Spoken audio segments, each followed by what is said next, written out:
Hello मेरे प्यारे बच्चों, आज की कक्षा में हम पढ़ेंगे क्षेत्रमिति फर्स्ट का प्रश्नावली 14.3। पिछली कक्षा में हमने देखा था त्रिभुज का क्षेत्रफल कैसे ज्ञात करें।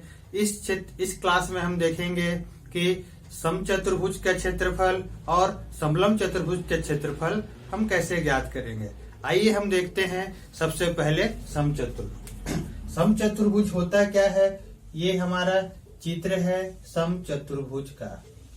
समचतुर्भुज ये होता है, इसका नाम हमने दिया ए बी सी और डी। समचतुर्भुज में क्या होता है, सभी भुजाएं बराबर होती है। आमने सामने के कोण आपस में बराबर होते हैं और इसके जो दो विकर्ण होते हैं, दोनों विकर्ण बराबर नहीं होते हैं। इस प्रकार बच्चों ये हमारा है समचतुर्भुज के बारे में। हमको निकालना है समचतुर्भुज का क्षेत्रफल। समचतुर्भुज का क्षेत्रफल। समचतुर्भुज का क्षेत्रफल का सूत्र होता है 1/2 गुणे में पहला विकर्ण गुणे में दूसरा विकर्ण, या फिर एक और सूत्र होता है समचतुर्भुज का क्षेत्रफल बराबर, एक और सूत्र होता है सम चतुर्भुज का क्षेत्रफल बराबर भुजा गुणे में शीर्षलंब। भुजा गुणे में शीर्षलंब। समचतुर्भुज के इस अध्याय में हम समचतुर्भुज के जो क्वेश्चन देखेंगे वो ये देखेंगे। इसके बाद जो हम अगला देखेंगे वो देखेंगे समलंब चतुर्भुज। क्या देखेंगे? समलंब चतुर्भुज। समलंब चतुर्भुज में दो भुजाएं समांतर होती है और दोनों विकर्ण बराबर नहीं होते हैं। तो हम क्या लिखेंगे? समलंब चतुर्भुज का क्षेत्रफल बराबर समलंब चतुर्भुज का क्षेत्रफल बराबर 1/2 गुणे में समांतर भुजाओं का योग गुणे में ऊंचाई। इसको हम लोग ये लिखते हैं, जहां B1 व B2 बराबर है समांतर भुजाएं और H बराबर है हमारा ऊंचाई। इस प्रकार बच्चों हम इस सूत्र के माध्यम से हम सभी सवाल को बना सकते हैं। आइए हम देखते हैं 14.3 का प्रश्न क्रमांक 1। देखते हैं प्रश्न क्रमांक 1 है, एक समचतुर्भुज का क्षेत्रफल ज्ञात कीजिए जिसके विकर्ण 24 व 10 सेंटीमीटर है। हमको इस पे क्या निकालना है? समचतुर्भुज का क्षेत्रफल। तो लिखेंगे हल। सबसे पहले सवाल पे लिखते हैं दिया है। क्या दिया है? विकर्ण बराबर, तो हम लोग सीधे बोल सकते हैं D1 बराबर 24 सेंटीमीटर। D1 अपन विकर्ण को अंग्रेजी बोलते हैं डायगोनल, इसलिए D1 लिखे हैं और D2 बराबर हो जाएगा 10 सेंटीमीटर। हमको ज्ञात करना है समचतुर्भुज का क्षेत्रफल। ज्ञात करना है सम चतुर्भुज का क्षेत्रफल। तो सूत्र होता है सम चतुर्भुज का क्षेत्रफल। सम चतुर्भुज का क्षेत्रफल बराबर 1/2 गुणे में D1 गुणे में D2। यहाँ हम 1/2 D1 का मान है हमारा 24 और D2 का मान है 10। हम इसको 2 से काट सकते हैं, 2 एकम 2 और 2 एकम 2, 2 दूनी 4। तो हमारा हो जाएगा 12 गुणे में 10। 12 का 10 बार गुणा करेंगे, 12 दहम में 120। क्षेत्रफल निकालना है इसलिए लिखेंगे वर्ग, और हमारा यहाँ सेंटीमीटर प्रश्न में है इसलिए हम क्या लिखेंगे? सेंटीमीटर। तो हमारा उत्तर आया पहले प्रश्न का 120 वर्ग सेंटीमीटर। अब हम देखेंगे प्रश्न क्रमांक 2। एक समचतुर्भुज की एक भुजा 7.5 सेंटीमीटर और शीर्ष लंब 4 सेंटीमीटर है तो उसका क्षेत्रफल ज्ञात कीजिए। हल दिया है क्या दिया है? भुजा दिया है। भुजा बराबर 7.5 सेंटीमीटर और उसकी शीर्ष लंब दिया हुआ है।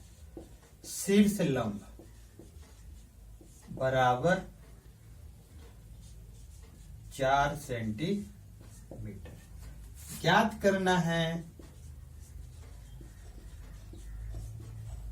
हमें ज्ञात करना है समचतुर्भुज का क्षेत्रफल। समचतुर्भुज का क्षेत्रफल।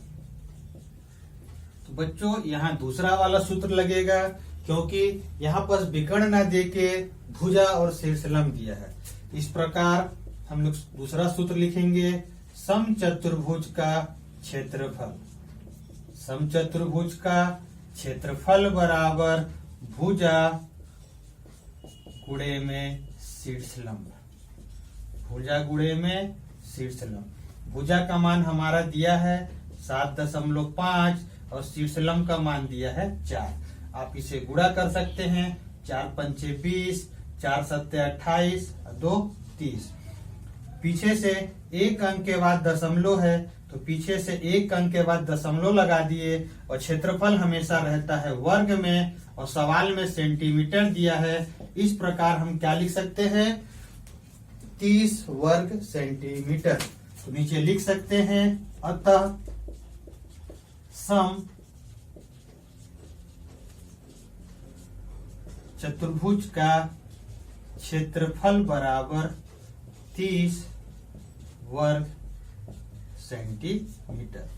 अब हम देखेंगे प्रश्न क्रमांक 3। प्रश्न क्रमांक 3 है, एक समलंब चतुर्भुज की समांतर भुजाएं 20 मीटर व 8 मीटर है। इन भुजाओं के बीच की दूरी 12 मीटर है, तो इसका क्षेत्रफल ज्ञात कीजिए। तो लिखेंगे, हल दिया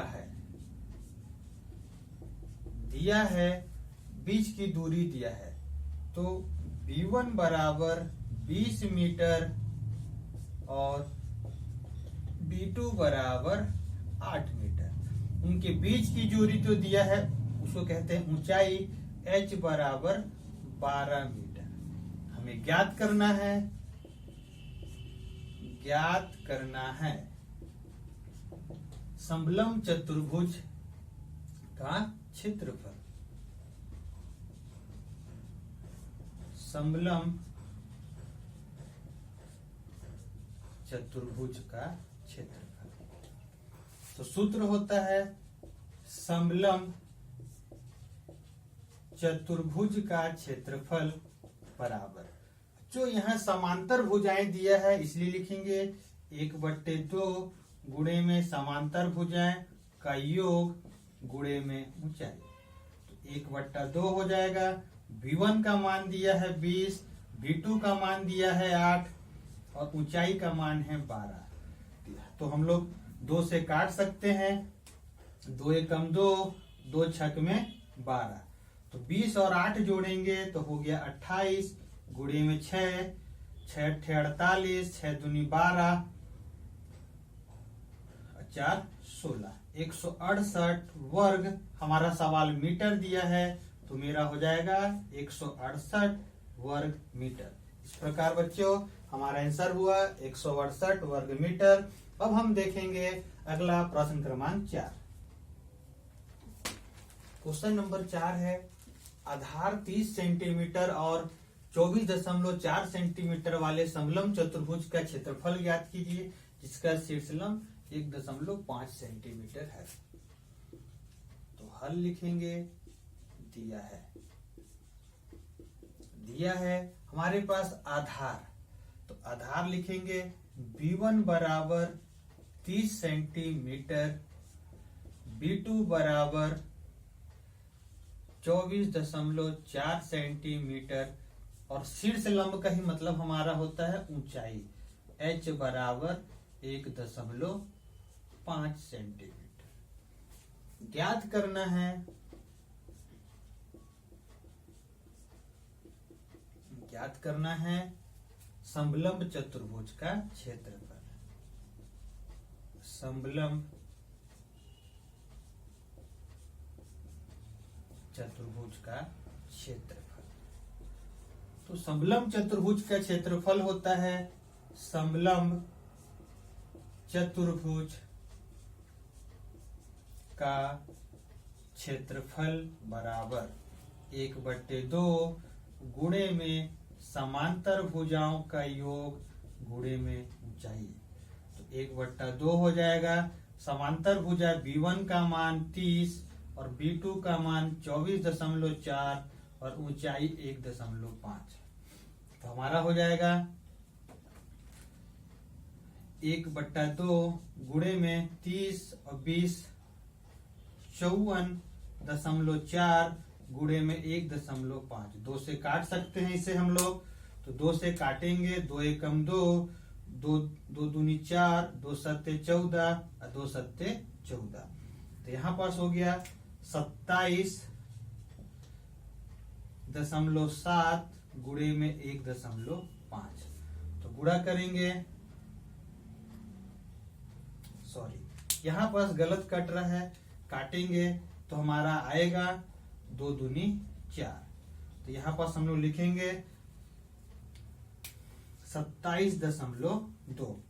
तो 15 दूनी 30, हासिल आया 3, 15 सत्ते 105 और 3 108, हासिल आया 10, 15 दूनी 30 और 10 में 40। 2 अंक के बाद दशमलव है, तो पीछे से हम लोग 2 अंक गिनेंगे। तो हमारा हो गया 40.8 और सेंटीमीटर में है तो हमारा हो जाएगा वर्ग सेंटीमीटर।